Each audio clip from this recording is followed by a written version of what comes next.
The story behind dak-galbi, South Korea's most fascinating dish. While all eyes are on South Korea's Gangwon province for the PyeongChang 2018 Olympic Winter Games, the promise of spicy, stir-fried South Korean chicken has turned our gaze to the regional capital of Chuncheon.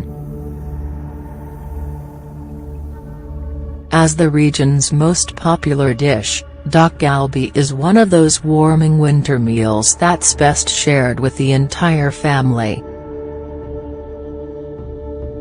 Prepared atop a cast-iron skillet in the center of the table, the jumble of ingredients includes marinated chicken, cabbage, sweet potatoes, perilla leaves, from the mint family, and tteokbokki, Korean rice cakes, all topped with sweet and spicy gochujang sauce, a fermented Korean chili paste.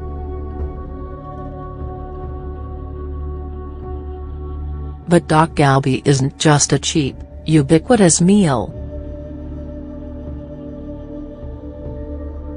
Emerging in the 1960s after the Korean War, commoners' galbi has become a symbol of the city's resilience. I hope people don't come to Chuncheon just to eat dak-galbi without understanding its history, Choi Jang-yeon, owner of a second-generation dak-galbi restaurant in Chuncheon, tells CNN Travel. I hope people learn that Chuncheon's iconic dish was created out of the pain that people carried after the war. This is a local food that has a history and a story. The dak-galbi story. On June 25, 1950, the Korean War began with the Battle of Chuncheon, where a series of attacks all but leveled the city. After the war, chicken farms became the livelihood of people who were poor and almost begging on the streets, says Jang-yeon. There was agony and pain, even after the conflict was over. During this dark era, dak-galbi was a happy discovery. The dish made use of cheap, copious ingredients, creating something comforting and communal that brought people together. This is a local food that has a history. The story of dak-galbi started from a couple who were running a popular pork restaurant in the 1960s, Park Sung-soo, a Chuncheon culture tour guide, tells CNN Travel. One day, they ran out of pork and decided to use chicken, which was cheaper and more abundant. They stir-fried the chicken in the same way as the pork, and the dish was a hit.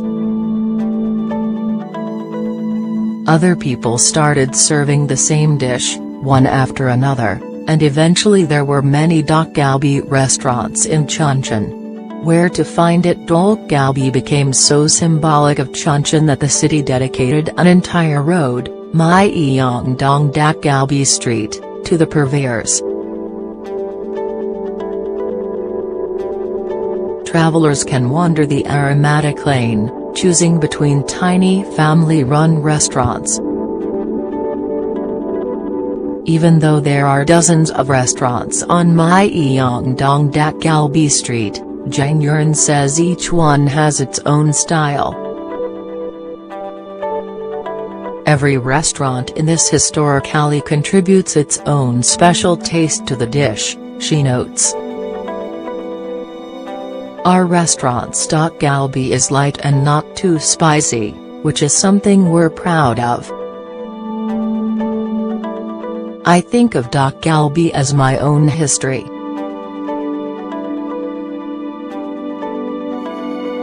My parents started this restaurant, handed it to me, and now my son will run this place after me.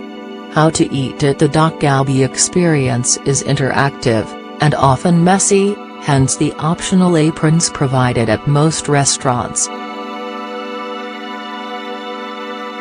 Usually, Restaurants provide a cast iron plate built into the middle of the table, where groups can stir-fry the mess of ingredients together. Dak-galbi has a common taste that every member of the family can enjoy, says Chuncheon.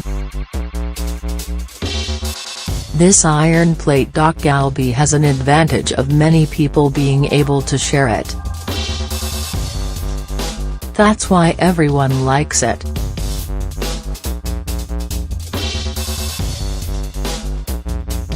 It's a taste that's good for group dining, and even little kids can eat this. Some enjoy the mixture on its own using chopsticks, others like to wrap it up inside perilla and lettuce leaves to devour it like a taco. Part of the fun is cooking with your family.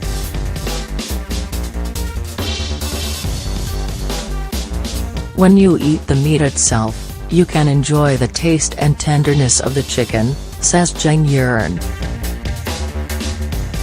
But when you wrap the mat in the lettuce, it comes together as a new taste. I'd describe it as refreshing. It's another way to enjoy dak-galbi.